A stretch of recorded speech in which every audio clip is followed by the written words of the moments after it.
Buenos días, ¿cómo están ustedes? ¿Todo bien? Yo soy su vecino de la isla de Curazao. Tenemos el pasaporte holandés, pero somos muy del Caribe. Es bueno estar con ustedes. Llevo ya años, décadas que vengo a Venezuela. Pienso que la primera vez que estoy en Barinas, puede ser, pero un gusto estar con ustedes. Vamos a hablar un poco sobre traducción de la Biblia, y si hay un tema que levanta los ánimos es la traducción de la Biblia. ¿Y por qué levanta muchos ánimos? Porque claro, cada uno de nosotros estamos acostumbrados a leer la Biblia en una u otra traducción. Tal vez es bueno, no sé si tenemos el micrófono, alguien que puede pasar con un micrófono o se puede decirlo en voz muy alta. ¿Cuál es su traducción preferida? ¿Cuál es su traducción preferida? Sería bueno tal vez empezar. Reina Valera 1960. Yo pensaba que iba a decir la de 1500. Está bien. ¿Otra? Palabra de Dios para todos. Palabra de Dios para todos. La PDP. Y esa es palabra de Dios para todos, NBI. Ajá, sí. Nueva versión internacional. Nueva versión internacional. La textual. Lenguaje actual. Traducción lenguaje actual, TLA. Vive de las Américas. Dios habla hoy. Está bien. ¿Cuál? Jubileo. No van a inventar nada, ¿eh? No, jubileo. Jubileo existe, sí. Otra. Dios, DHH. La pesita. Traducción pesita, ¿ok? DHH. ¿Dios habla hoy? Dios habla hoy. Dios habla hoy, sí. ¿Está bien? Bueno. La Biblia textual. Bueno. Entonces tenemos diferentes traducciones que nos encantan. No sé si tiene el...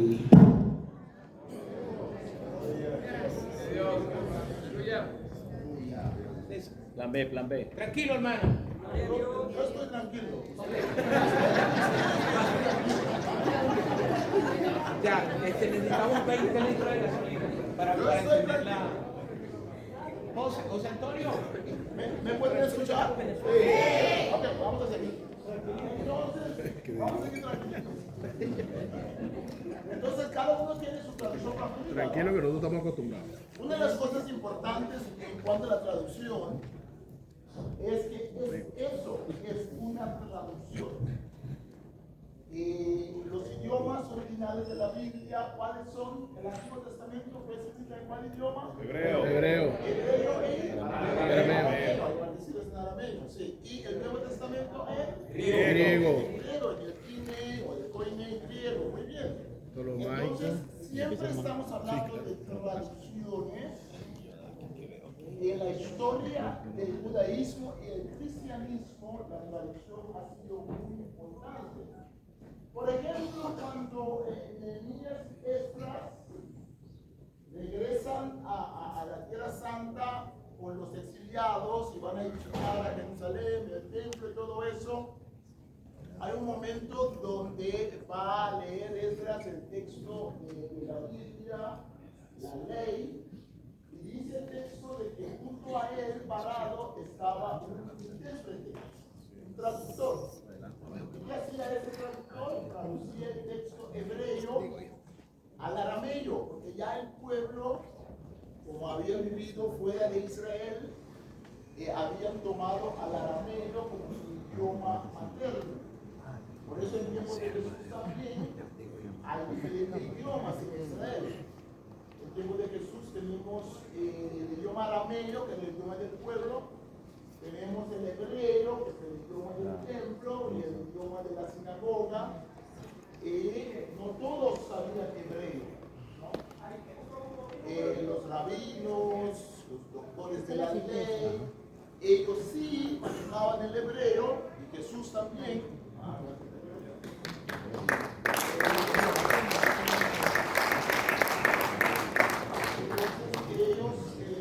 Jesús también manejaba el hebreo, porque sabemos que Jesús leyó el rollo de Israel. Pero la gente común y corriente hablaba arameo, ¿no?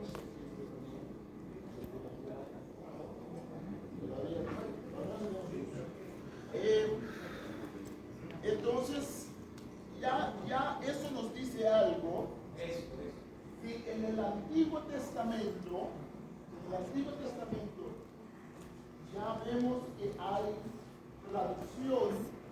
Cuando regresan del exilio, vemos que ya hay traducción también en el Nuevo Testamento, que solo el hecho de que los textos del Nuevo Testamento están escritos en griego, en el koine griego, el idioma internacional de la época, eso ya nos dice que hay traducción, porque Jesús probablemente habló arameo con la gente, por lo menos con los campesinos de Galilea, porque ellos tal vez manejaban un poquito de griego, pero muy poco. Que Jesús hablaba griego también es obvio. ¿Por qué? Porque Jesús hablaba con los centuriones romanos, con los soldados romanos, ellos manejaban el griego, no manejaban el arameo. Entonces la gente, como hoy en día en muchos lugares la gente era como trilingüe, manejaban diferentes idiomas con diferentes competencias. ¿Ya tenemos? Ok, gracias hermano. Sí, gracias. Entonces, en ese sentido, la traducción es muy parte de los textos bíblicos. Vemos, por ejemplo, que Jesús va a sanar a una muchacha y el texto dice que Jesús le dice, Talita cum, ¿no? Levántate, jovencita. Y el escritor del Evangelio nos dice, esto significa, levántate, muchachita. Éfata, que se abren los oídos, ¿no? Entonces Jesús dice en la cruz, Elohí, Elohí, lama sabachthani, hebreo o arameo, mi Dios, ¿por qué me has abandonado? El mismo evangelista, el escritor del Evangelio, nos dice, esto significa tal cosa.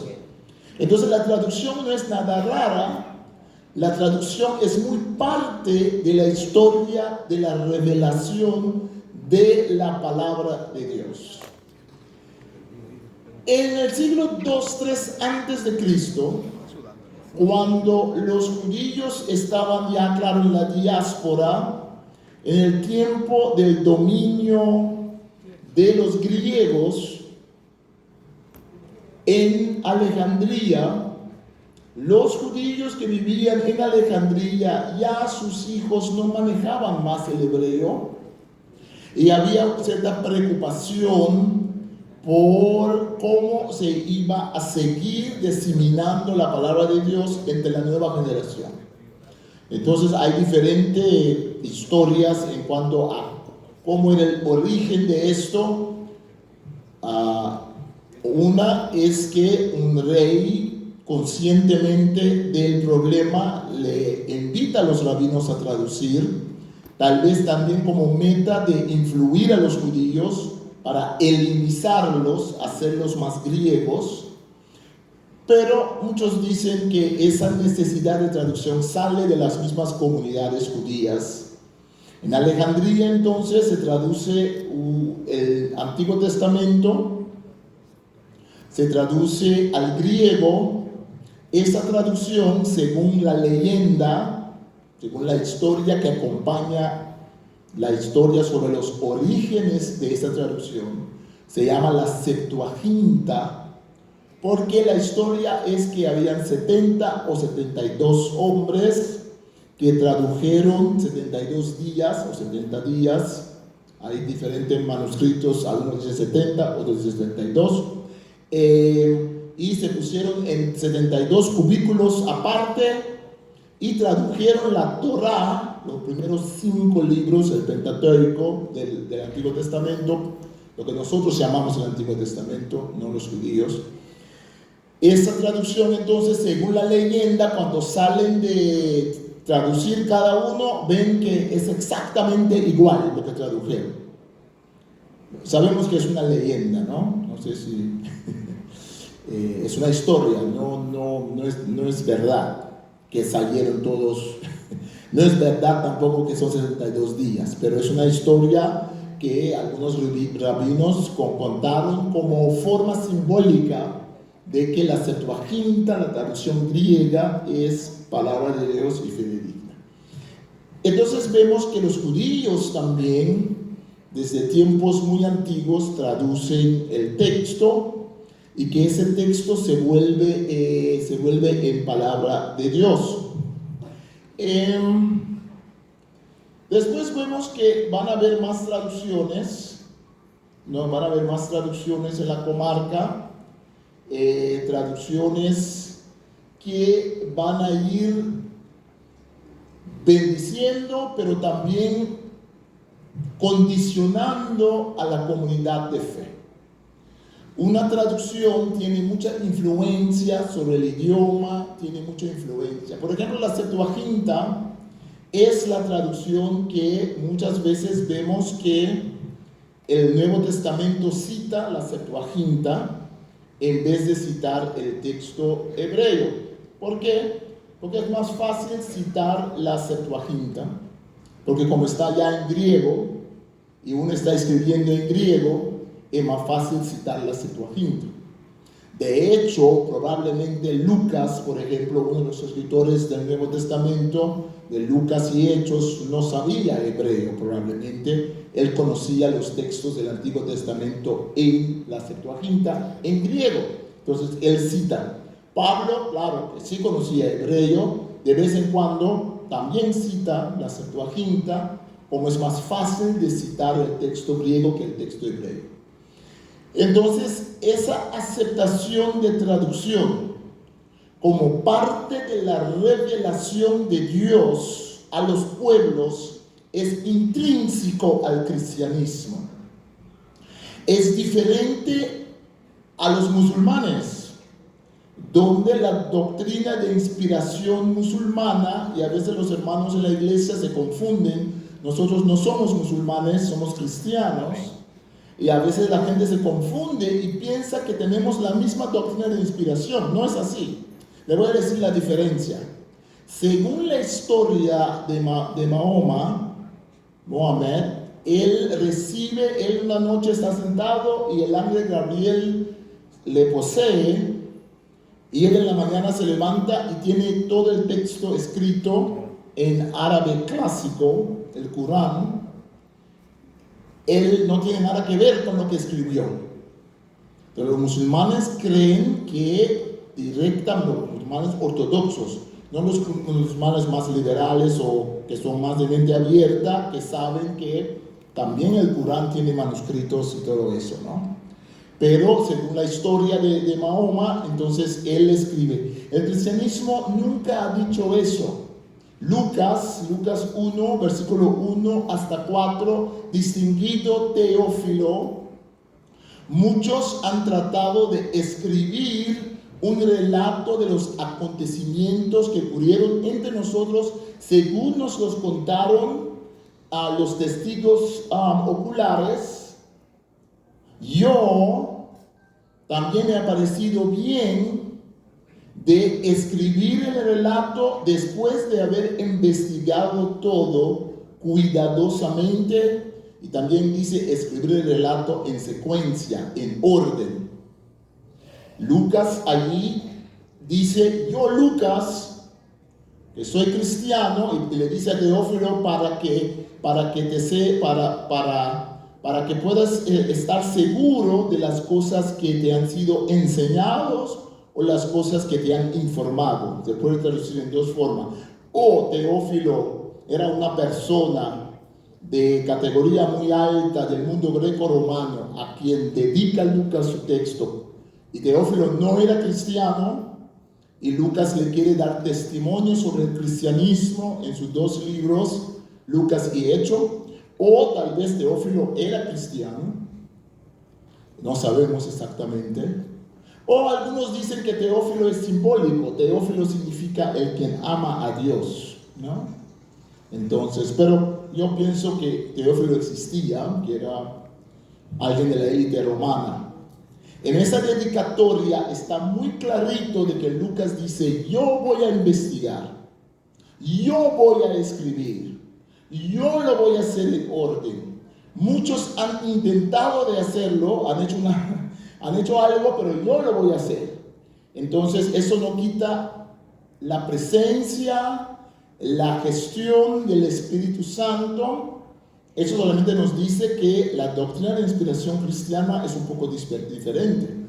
Lucas no dice, estaba sentado y algo me vino encima y cuando desperté tenía Lucas y Hechos ya escrito. Y cuando uno lee Lucas y Hechos, uno ve también cómo Lucas maneja textos como la de Marcos, que probablemente él conocía. Lucas tiene su propia forma de narrar, ¿no? Cuando comparamos el griego de Marcos y el griego de Lucas, hay una diferencia, ¿no? Marcos escribe un griego más simple, Marcos escribe un griego más a lo semítico, un poco con el arameo, más literal. Lucas escribe un griego más elevado, usa palabras que Marcos, por ejemplo, no usa. Y vemos también que donde Marcos, cuando comparamos el texto griego de los dos, cuando tienen un texto paralelo, cuando tienen casi el mismo texto, vemos a veces que hay diferencias entre Lucas y Marcos, y vemos que las diferencias tienen que ver con el estilo y la gramática griega. Entonces, Marcos dice algo, usted ha notado ya que el castellano no es mi idioma materno. Entonces sería como si yo escribiera algo y usted me corrige. Y usted dice, no, aquí Marlon dice esto tiene que ser esto, aquí tiene que ser esto.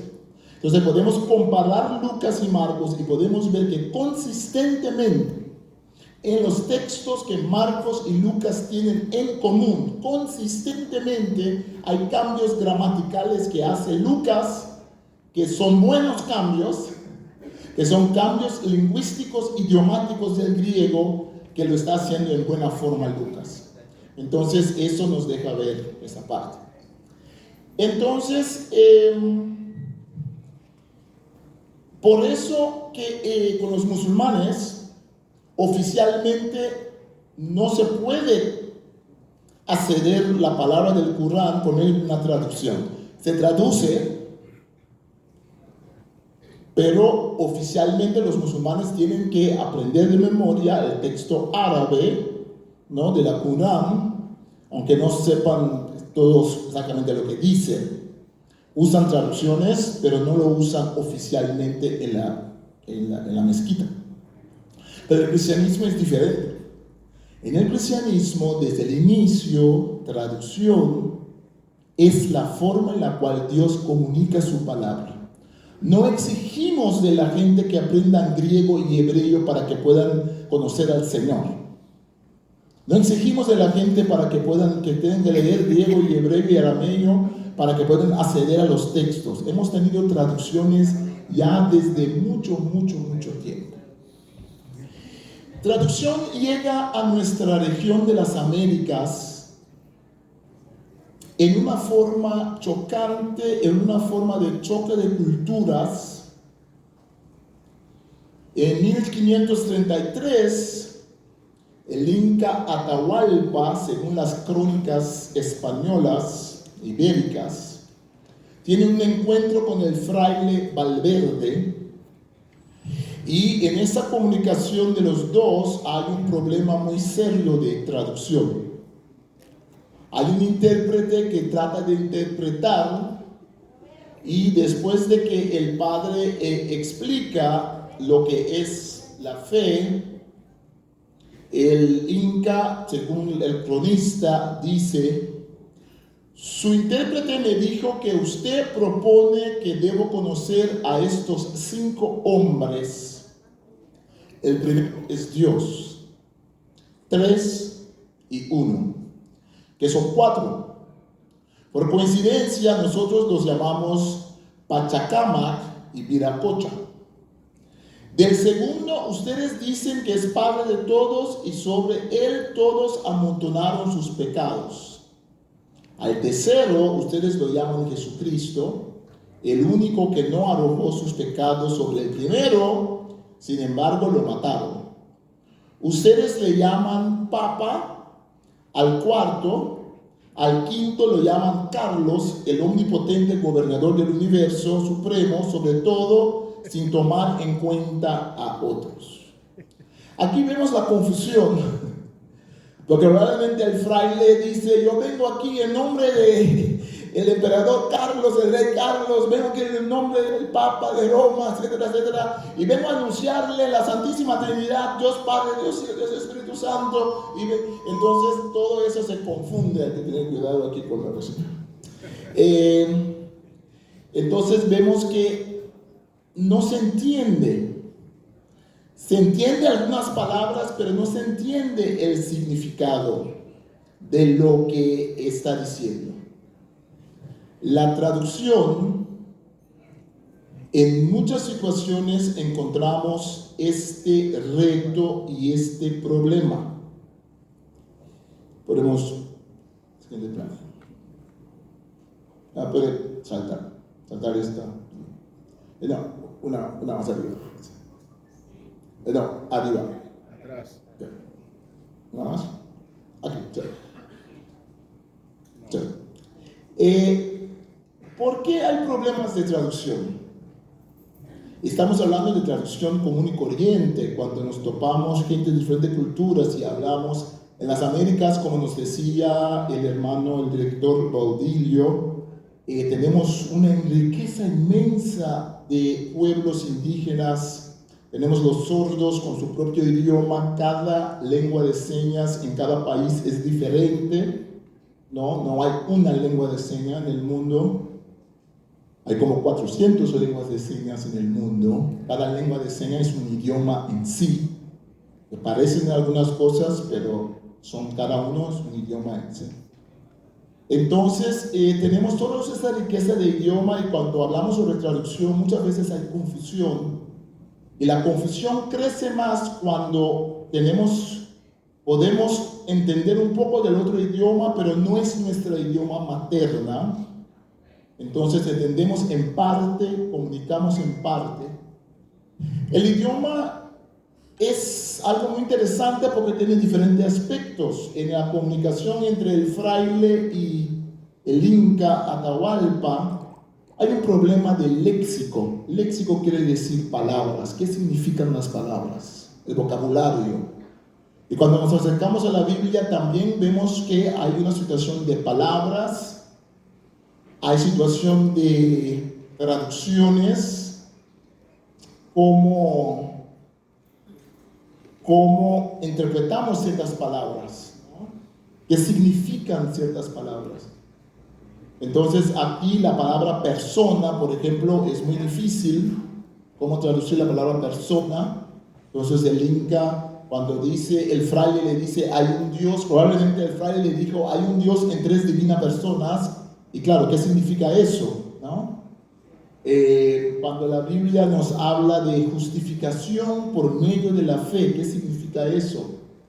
Mucha gente en la iglesia y fuera de la iglesia piensa que justificación tiene que ver con justificarse. Yo me vindico, algo establece que yo tenía razón. Porque en el uso cotidiano la palabra justificación, me justifico, significa eso.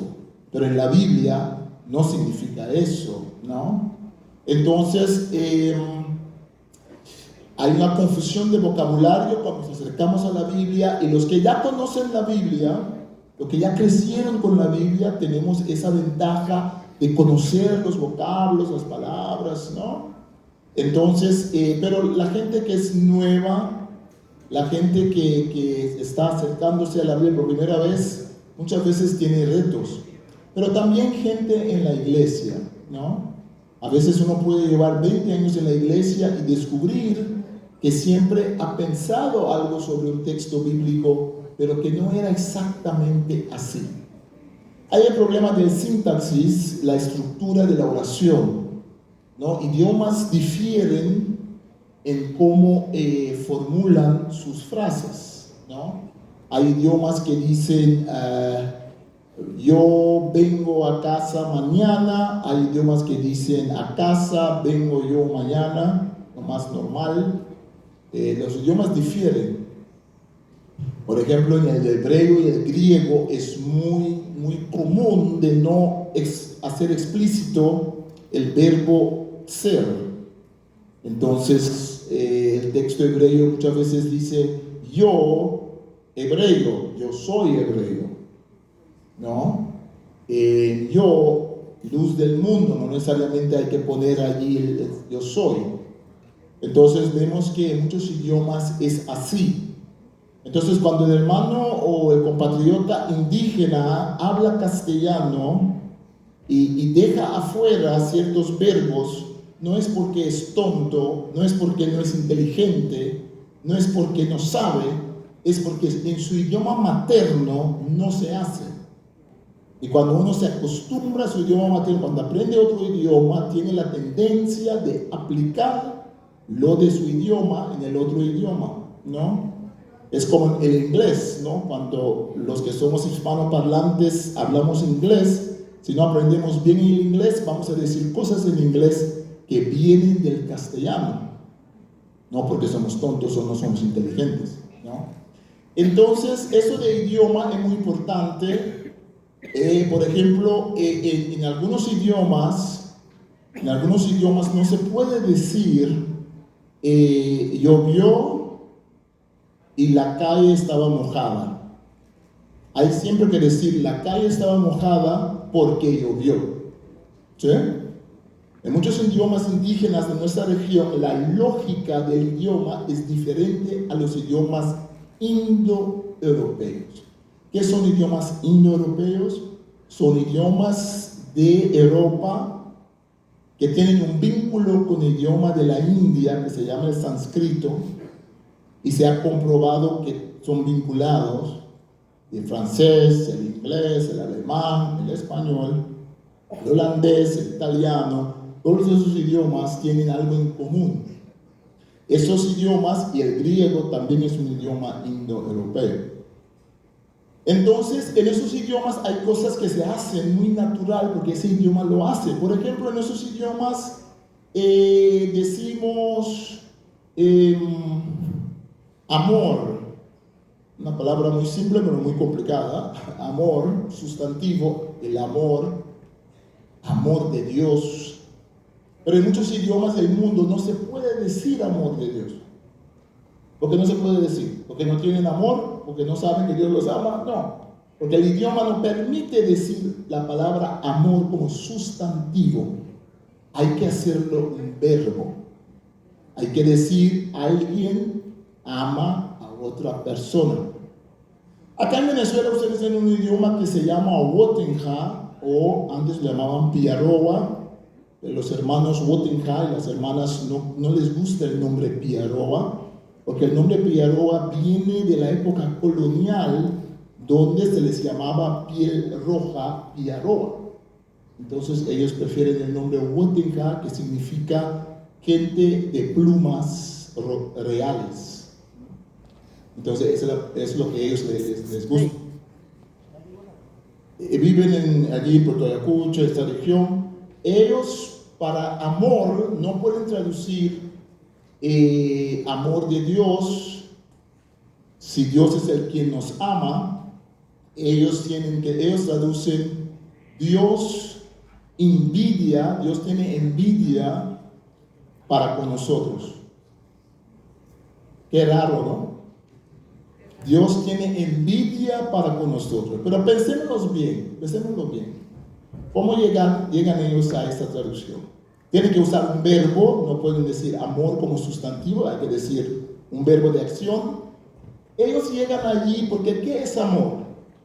Amor es querer a alguien de una forma exclusiva, ¿no? Excluyendo esa persona de otras personas. O sea, el padre ama a su hijo. El padre ama a su hijo de una forma muy especial, que no ama al hijo del vecino, si todo está bien, ¿no? El hombre ama a su esposa. Es una relación tan especial, tan exclusiva, que es una relación que tiene un poco de envidia. No quiero que seas para otro. De hecho, el texto hebreo en el Antiguo Testamento nos dice que Dios es un Dios celoso. Es lo mismo. ¿Por qué es Dios celoso? Porque Dios es celoso como nosotros, no. Porque eso no quiere decir Dios nos quiere solamente para nosotros. Dios no para Él. Dios no tolera idolatría. Dios no tolera, ¿no? Dios no tolera otros dioses. Eso es un tipo de celo.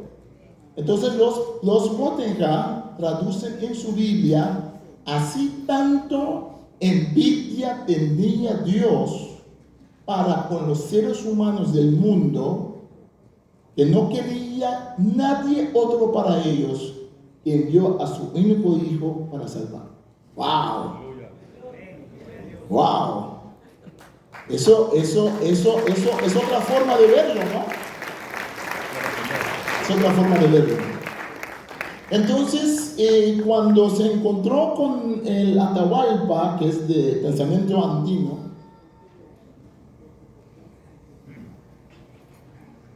el fraile tiene su lógica europea.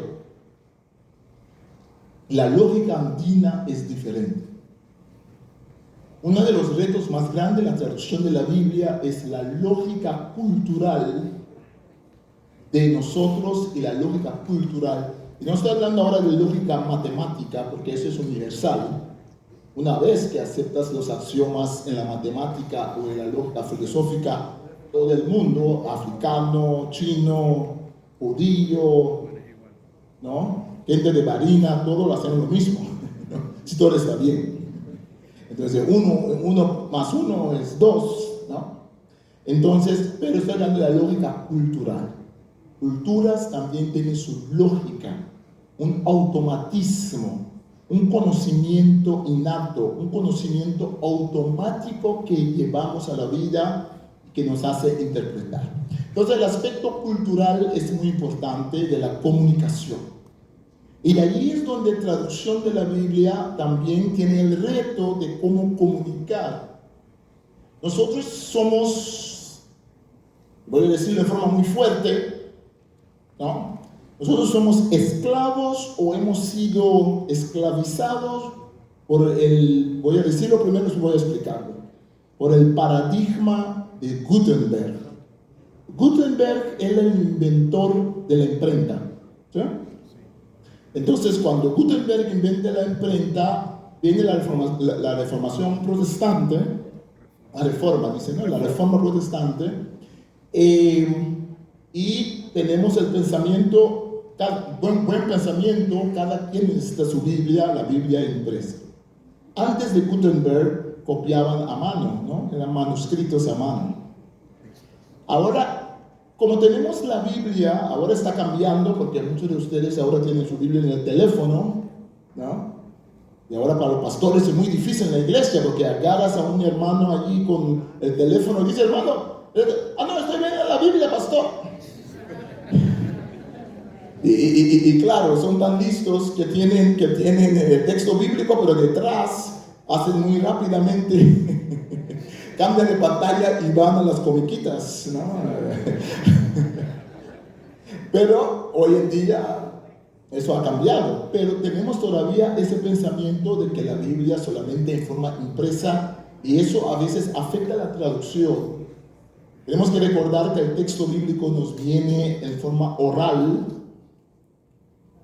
Le voy a decir algo un poco raro, le voy a preguntar algo un poco raro. ¿Había palabra de Dios antes de que se hizo la Biblia imprenta? Sí. ¿Había palabra de Dios antes de que escribieron los rollos? Sí.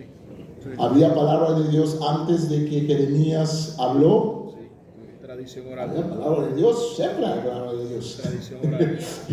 La palabra de Dios no está limitada a una forma.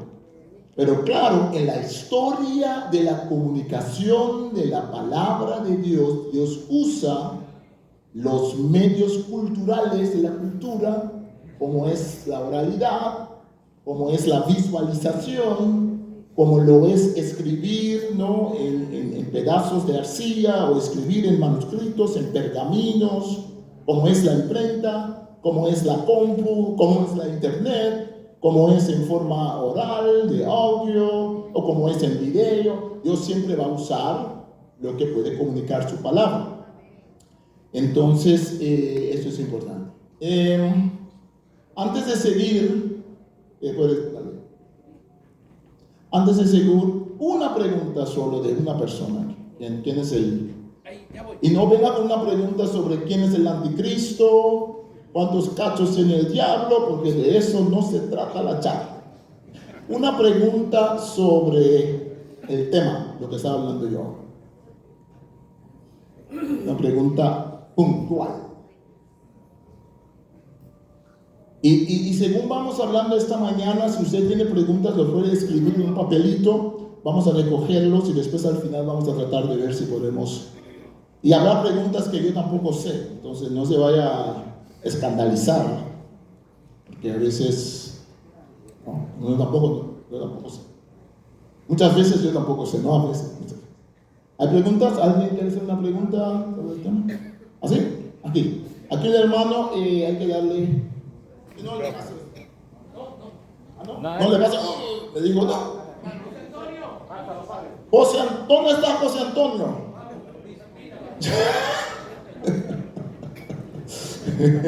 Gracias, José Antonio. La gente que trabaja así detrás de las cortinas o delante, trabajan muy duro. Un aplauso para José Antonio. Hey. La pregunta mi hermana acá. Buenos días. Mi nombre es Giovanni Navas y agradecido con Dios en primer lugar pues, por la oportunidad de estar en este seminario.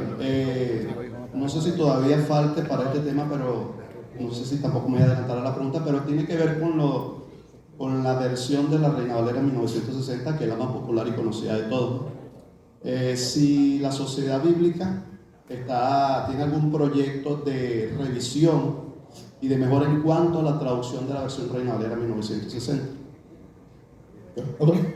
Voy a dar una respuesta muy corta y después regresamos. Sí, bueno, ha habido diferentes revisiones, todavía se sigue revisando por muchos grupos, pero la revisión de la Sociedad Bíblica se llama Reina Valera Contemporánea, que es la más reciente, donde se actualiza, donde se quitan los pronombres ibéricos de España, ¿no? Donde se actualiza el vocabulario, ¿no? Un problema con Reina Valera ha sido siempre, y claro, sabemos Reina y Valera, ¿no? No como la hermana que una vez me dijo, hermano, ¿cómo se llamaba el esposo de la Reina Valera? Ella pensaba que era la Reina Valera, ¿no? La Reina Valera. Pero sí hay una actualización que se hizo, hay muchas que se han hecho. 60 es la más conocida, en 1909 era ¿ya?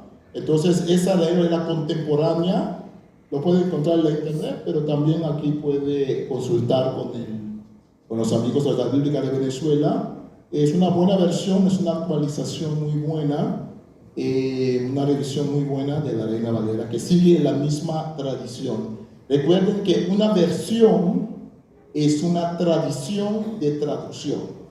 Entonces, cuando yo reviso Reina Valera o yo reviso Almeida, esa es la versión Almeida, o la versión Reina Valera. La traducción lo hicieron primero Reina, después Valera, ¿no? Lo revisó. Entonces, es como King James, la versión de la de Jaime, también tiene muchas actualizaciones. Por eso lo decimos versión, porque no se trata de una traducción, se trata de muchas actualizaciones en manuscritos. Hermano, el último hermano. Sí. Un placer, Dios los bendiga. Dios los bendiga. Tomás Camacho, de la Iglesia Evangélica Metodista Pan de Vida Camarinas. Tengo una pregunta. Usted está hablando de los criterios para la parte de la traducción, que tiene que ver con la lógica, aspecto cultural, el léxico, etc. ¿Cuál es el criterio que se toma con mayor fuerza de esos criterios para hacer la traducción. O sea, en qué momento, por ejemplo, cuando yo voy a aplicar la lógica, pero me doy cuenta que la estructura sintáctica o el léxico de repente puede contradecir esa lógica, y entonces, ¿cuál termina siendo ese criterio que está por encima de los demás? Excelente, Gracias. excelente pregunta, hermano Camacho. Cuando voy a seguir ahora voy a contestarla. Sí, porque ese es el tema. Sí. Estoy hablando es el léxico, lógica, no solo para la traducción, pero para la comunicación humana. ¿Sí? En cada idioma tenemos estos aspectos, pero es cierto, buena pregunta, ¿cómo decide el traductor? Esa es su pregunta. ¿Cómo decide el traductor cuándo hacer qué? ¿Cómo hacerlo? ¿Qué predomina? ¿Qué predomina para el traductor? Sí, vamos a hablar sobre eso. Excelente pregunta. Muy bien. Bueno, vamos a seguir para llegar a la pregunta del hermano. Una pregunta más. Es que yo dije solamente dos. Ok, Entonces, ya. yo dije dos. Bueno, vamos a tener misericordia, como estamos en un ambiente cristiano, de gracia. Está bien, hermano. Dios le bendiga, muy buenos días, le damos gracias a Buenos Dios días. primeramente por estar acá, ¿verdad? Mi nombre es Ricardo Coronado. Mi pregunta es, según lo que usted está expresando, la traducción del texto original influye en la interpretación de cada una de las culturas. Bueno, excelente pregunta. Excelente pregunta. No solamente influye, pero sale también de la interpretación de la cultura. Entonces no podemos separar la interpretación. Por eso los traductores, ya voy a mostrarlo, los traductores tienen que tomar en cuenta para quién están traduciendo. Porque si yo como traductor sé que en mi cultura van a malinterpretar esto, tengo que tomarlo en cuenta. Y por eso que algunos quieren ponerse belicosos. A los cristianos les gusta ponerse belicosos. Algunos se ponen belicosos cuando ven que hay diferencias entre las traducciones. Pero muchas veces las diferencias tienen que ver exactamente con qué estoy traduciendo, o para niños, estoy traduciendo para América Latina, o estoy traduciendo para España, o estoy traduciendo para un pueblo indígena. Tengo que tomar en cuenta el aspecto cultural. Buena, excelente pregunta. Más que pregunta, también comentarle, me parece que sí, eso es importante. No, la traducción no solamente se trata de la lingüística, de el vocablo, cómo se hace en el otro idioma, se trata también de la interpretación y el uso del vocablo, se trata también de la cultura, se trata también del género literario, ¿no? ¿Es poesía o es narrativa? Es texto apocalíptico donde hay mucho simbolismo, ¿no? Entonces es una ley, es un proverbio. Todo eso influye en cómo traducimos, porque en cada cultura hay diferentes formas de manejar esos géneros. La poesía tiene rasgos universales, pero la poesía andina, o la poesía creol, o la poesía, digamos, de España, de Alfonso Becker o de Américas es diferente. Hay tiempo, la poesía se manifiesta en cada vez en diferente forma. Entonces el traductor tiene que tomar eso en cuenta. Excelente.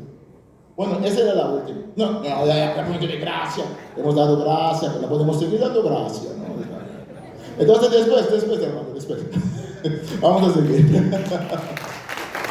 Sí. Amántelo, escríbelo y ya. Usted será el primero en hacer preguntas cuando termino yo con esta partecita. Hablemos un poco ahora sobre traducciones, ¿no? Todos hemos notado que hay diferencia entre traducciones. Hay traducciones que son muy literal, más literal. Hay traducciones que son más libres, decimos eso, ¿no? Puede darle una, ¿sí? Dale otra. Sí, dale una más. Entonces, hay traducciones que son literales, pero en realidad, una traducción completamente literal, en realidad no existe, en el sentido de que sí existe, pero lo usamos para otra cosa. Dele una. Vamos a regresar acá, pero atrás. Uno atrás, déjame ver. Es que la mía está. Estoy buscando donde dice traducción interlineal. Puede seguir allá, tal vez le di la otra. Ya. Por ejemplo, aquí tenemos un texto griego. Y donde tus óculos a me veis toros, calcatizantos o tú, parecertan, autor matetai o tú. Este texto, si lo traducimos literalmente, en castellano, tenemos que hacer algo así. Habiendo visto y pero a las multitudes subió a el monte y habiéndose sentado él, vinieron a él los discípulos de él. Eso es una interlineal que no es buen castellano, y no solamente no es buen castellano, es peligroso. Es peligroso, si nos ayuda a entender un poco del texto griego está bien, pero tiene sus trampas. Si uno no sabe suficiente griego, por ejemplo, esta segunda palabra en griego, esta palabra se puede traducir con y, se puede traducir con pero, diferentes formas. Sin embargo, pero esta palabra siempre ocurre en el segundo lugar en griego. Siempre. Nunca en primer lugar. Pero hay que pensarlo en primer lugar. ¿Sí? Entonces, en realidad hay que traducir y habiendo visto. Por eso esta persona que hizo la interlineal pone los números. Está diciendo, ojo, en griego, esta palabra, aunque aparece en el segundo lugar, lo tienes que pensar, no leer, pensar en el primer lugar. Así hay muchas otras cosas pequeñitas del griego, más grandes del griego, que uno tiene que saber la gramática griega para entender un interlineal en buena forma. Entonces, aquí va la moraleja. Está bien usar un interlineal. Más conoces del griego, más conoces del idioma, mejor te funciona un interlineal. Menos conoces del idioma, cuidado con citar interlineales. Y cuidado, no basar doctrina en interlineales. No ponerse belicoso a base de una interlineal, ¿no? Porque la cosa está mucho más compleja muchas veces. Entonces subimos otra vez arriba a esa. Entonces las traducciones, hay diferentes formas de traducir. Lo importante esta mañana, le voy a dar una pausa en 20 minutos para los que están volviéndose un poco cansados o preguntándose cuándo va a terminar este hombre. En 20 minutos va a tener una pausa. ¿Sí? Entonces hay diferentes tipos de traducciones. Si tomo Reina Valera, la de 60 o la 9, veo que es un tipo de traducción donde trata de traducir en forma más literal. Completamente no lo hace Reina Valera, ¿no? Pero trata de eso. Si tomo una traducción como traducción lenguaje actual, vemos que es un tipo de traducción que fue hecha en primer instante para adolescentes y niños, ¿no? Basada en los textos, en los idiomas originales, pero fue hecha con ese motivo para que la gente pueda leer el texto en buena forma, castellano más natural, cortar frases largas. O Dios habla hoy, por ejemplo, es diferente a que lea, pero también cae bajo el mismo. Entonces, hay que pensar en una línea que hay diferentes formas de traducir y una puede ser muy literal y una puede ser muy libre. Y en realidad traducciones tratan de no ser muy literal ni muy libre hoy en día. Muchas traducciones, la NBI, Nueva Traducción Viviente, Dios habla hoy, tratan de ser, lo que llamamos dinámico funcional. ¿Alguien tiene una botella de agua aquí? ¿Una botella de agua? ¿Me presta su botella de agua por un rato? Una botella. Bueno, no se preocupe, no hay magia ni nada. Algunos hermanos están muy contra de Entonces, hay un punto muy importante sobre idiomas. Idiomas consisten en dos cosas por lo menos, más, pero dos. La forma y el significado. La forma. Yo digo a usted en castellano cuando llueve muy fuerte, ¿qué dicen ustedes? Palo de agua. ¿Un palo de agua o Aguacero. un aguacero? Pero quiero una metáfora. Un palo de agua. ¿O qué se dice? Un zapagón. De agua. Una lata. Un paraguas. Está bien, estoy aprendiendo también, ¿eh? Está bien, chévere. O a veces decimos, llueve a cántaros también, ¿no? Llueve a cántaros, en español de España. Está en desuso. Está en desuso, pero como yo lo tengo en los libros, está en desuso. Llueve agua mojada. Ah, mira, eso me gusta esa. Cuando tomemos la de llueve a cántaros, llueve a cántaros. No me siga trayendo cosas, se van a poner celosos los hermanos. Entonces, me siguen trayendo cosas, los hermanos piensan, ¿y yo cuándo? Sí. Entonces, llueve a cántaros, por ejemplo, en español. ¿Cómo cántaros? Hay que explicar, no. Esto significa, es una forma de decir. En holandés, cuando llueve muy fuerte, se dice, llueve a pipas de canela. Llueve pipas de canela. Lo grande de la pipa debe ser. En inglés, ¿quién sabe cómo dicen en inglés cuando llueve muy fuerte?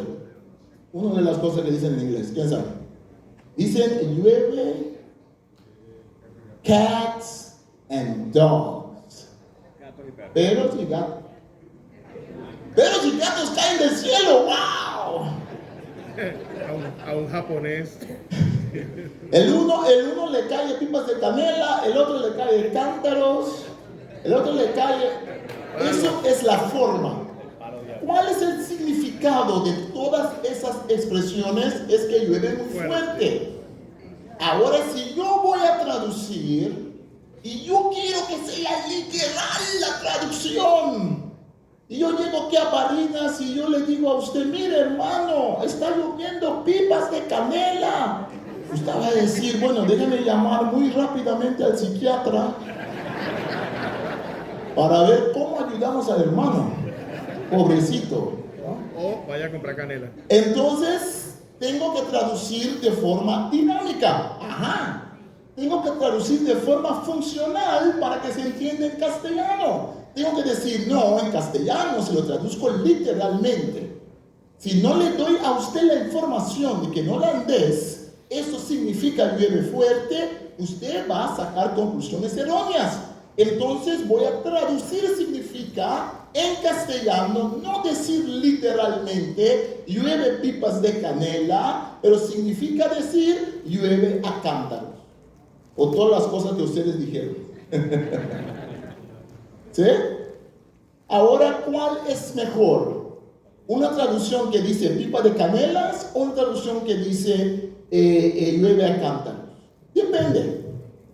Si estoy buscando de conocer, entender el idioma holandés y quiero buscar dónde usan la palabra canela, una traducción literal me ayudará.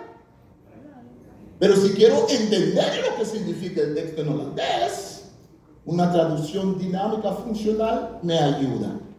Por eso hay diferentes tipos de traducción.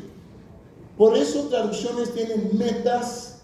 Hay traducciones para que los que de la iglesia quieren el texto más litúrgico, más tradicional, el texto más dominguero, con palabras domingueras.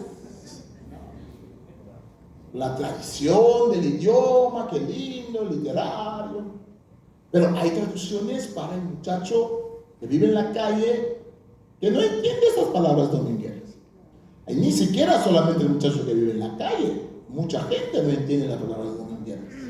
Entonces el idioma consiste de forma y significado. La forma de la botella es los aspectos del idioma que son el vocabulario, la sintaxis, como se dice. El agua es el significado. ¿Qué es traducir? Ahora ya el vaso está lleno, pero si yo... aquí hay otro vaso. Si yo pongo este agua aquí, Y voy a poner un poquito acá para... Si yo pongo todo el agua en este vaso, ¿cuál forma tenía el agua primero? ¿Cuál forma tenía el agua primero? Forma de botella. ¿Cuál forma tiene De ahora? vaso. ¿Cambió el agua? No. Cambió su forma. El significado se mantiene. Traducir al significado no significa traicionar el significado, significa traicionar la forma, eso sí, pero mantener el significado. La pregunta, ¿la traducción es fiel? Depende. Si quieres una traducción que es fiel a la botella, está bien, hay traducciones que son fieles a la botella. Voy a mantener la botella por lo que yo pueda. Pero una traducción que lo cambia en forma de vaso, lo que está haciendo es diciendo el significado para que la gente lo entiende, lo tienen que recibir en forma de vaso. Por eso es bueno tener más de una traducción. Por eso es bueno tener una traducción que mantiene un poco la botella y otra traducción que lo cambia, es natural al idioma nuestro y lo hace así. No están en pelea, traducción no es una pelea de gallos. Traducción es complementarse.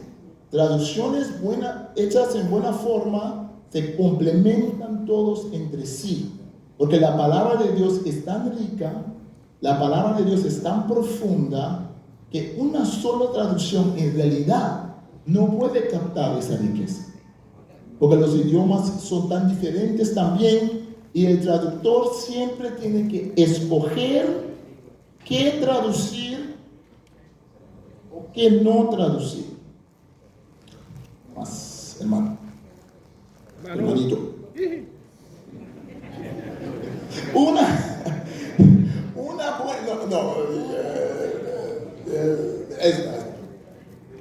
Una buena traducción. Vaya una más. Sí, hágalo una, déjame ver porque lo vi y salió. Una más. No, parece que no. Está bien. Esta. Una buena traducción es la traducción que cumple con sus objetivos. Lee la introducción a las traducciones. El traductor te dice, yo voy a traducir manteniendo la botella, yo voy a traducir en un castellano elevado, un registro de idioma elevado, yo voy a tratar por lo que pueda, El texto hebreo dice, Isaac levantó el pie y caminó. Ni Reina ni Valera de 1500 tanto lo tradujeron, porque les pareció un poco demasiado. ¿No? Porque si uno levanta el pie, uno camina, levanta el pie. Pero Jesús abrió la boca y habló. Algunas traducciones dicen, voy a mantener la forma de la botella. El griego dice, abrió la boca y habló. Otras traducciones dicen, como te lea o Dios habla hoy, dicen, en castellano no es necesario decir que abrió la boca. En castellano, en español, podemos decir habló. Entonces traducen sin abrir la boca. Es porque esos traductores son unos sinvergüenzas, son endemonizados, son guiados por el diablo, nos quieren descarriar, quieren ir en contra de la palabra de Dios, son gente mundana. No, es porque han escogido de traducir en cierta forma. Hay que tener mucho cuidado, porque muchos envían, muchas veces, todos los días alguien envía a un traductor al infierno. ¿No? Hay que tener cuidado. Los traductores hacen lo que pueden dentro del objetivo de su traducción. La forma...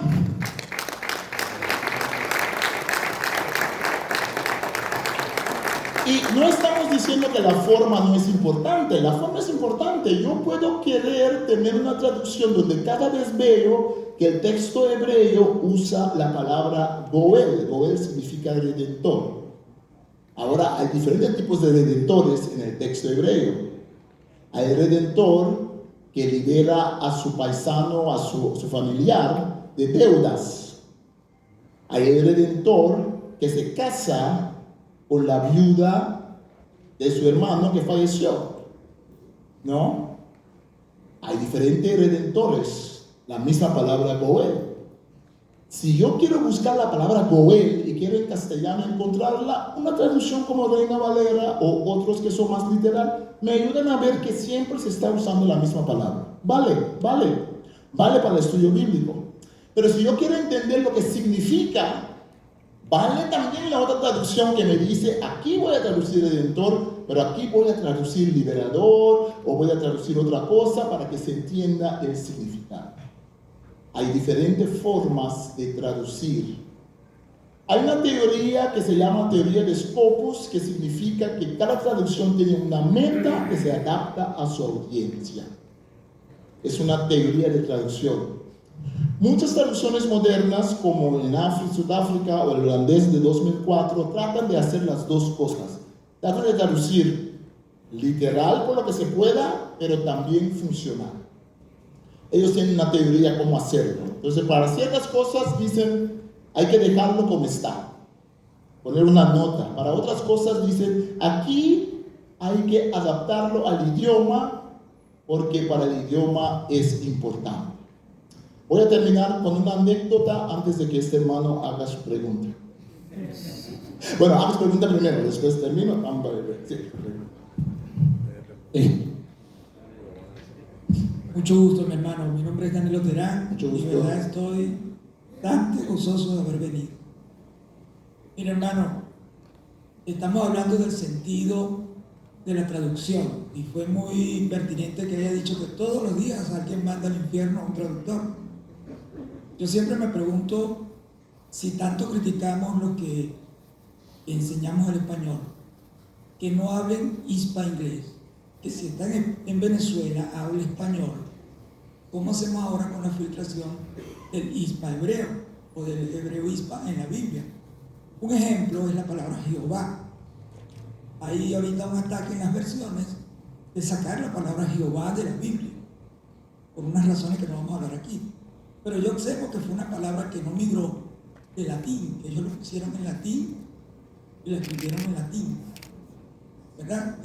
Esa pasó del hebreo al latín, pero del latín no pasó al español, sino por alguna razón se quedó en el tiempo, y ya en español dejamos de mencionar la J como Y, sino ahora la sonamos como J, entonces no suena Jehová, sino suena Jehová.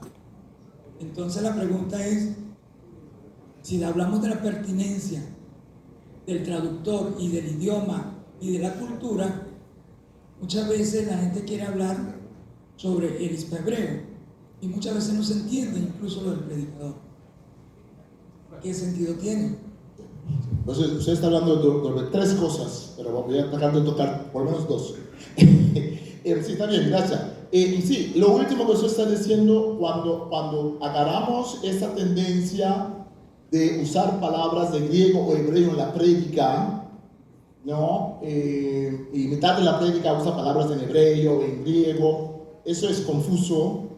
Eso a veces da un sentimiento, ¿no? La gente siente que es más santificado lo que dice el predicador, o el predicador sabe, ¿no? El predicador sabe porque arrojó 3 palabras en griego. Entonces, a veces tenemos la tendencia como seres humanos de hacer. Muchas veces la motivación no es mala, la motivación es buscando la palabra de Dios y tratando de decir, esta es la palabra que se usa. En castellano se usan diferentes palabras, pero esta es la palabra. A veces hay palabras que ya se metieron al castellano como paracleta, ¿no? Entonces, tiene su valor, pero usted tiene toda la razón que tiene su peligro, porque se vuelve entonces, hay una falacia lingüística cuando yo tomo palabras aisladas de un idioma y lo pongo en otro idioma pensando que le estoy comunicando algo a usted, pero cada palabra tiene su contexto, cada palabra tiene su mundo. Entonces, si yo cada rato yo digo, hablando con alguien que sabe inglés, alguien que habla inglés, y yo le digo en inglés, sí, porque en las Américas nos gusta la sobremesa, Usted sabe que la palabra sobremesa es una de las más difíciles de traducir, ¿no? Al inglés. ¿Qué es sobremesa? No le voy a preguntar ahora, pero es una palabra difícil de explicar. En inglés no hay una palabra para sobremesa. Pero si yo cada rato yo digo, sí, porque la sobremesa en inglés. El que habla inglés va a entender que la sobremesa es muy importante, va a entender que yo vivo en las Américas, va a entender que es una palabra muy importante para mí, va a entender que yo sé un poquito de castellano, pero no está entendiendo la cultura de sobremesa. Solo está aprendiendo una palabra. Y cuando me estoy poniendo más viejo, digo la gente en la iglesia y ya el filtro se me escapa. No digo cosas que no tengo que decir. Pero lo voy a decir en todo caso, porque me estoy poniendo viejo, entonces ni modo. Podemos ser como los loros. El loro repite palabras. No queremos ser loros. Yo digo a los estudiantes de hebreo y griego, no quiero que se conviertan en un loro. Estoy diciendo palabras en hebreo y griego solo para decirlos.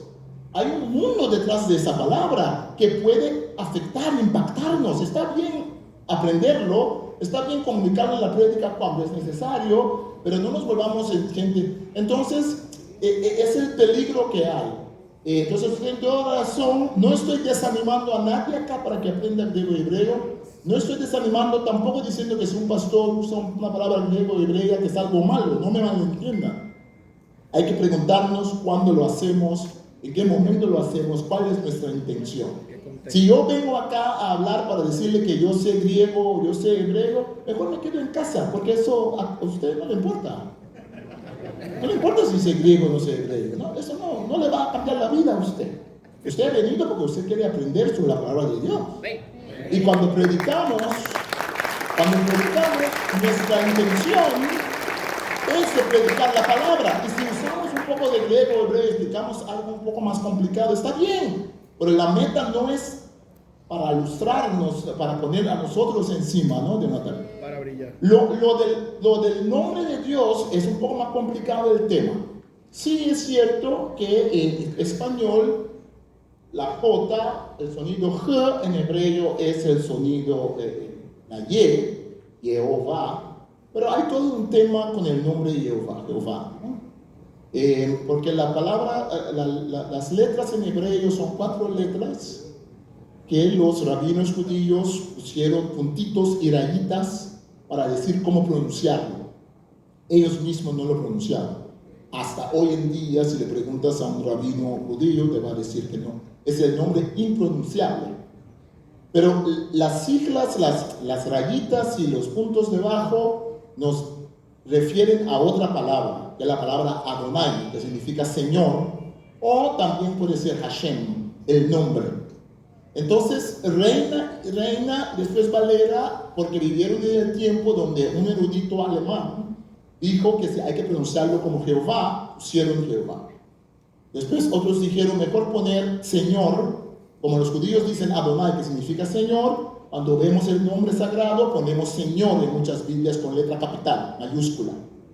Algunos dicen, ponen Yahvé, que probablemente es la pronunciación correcta, probablemente.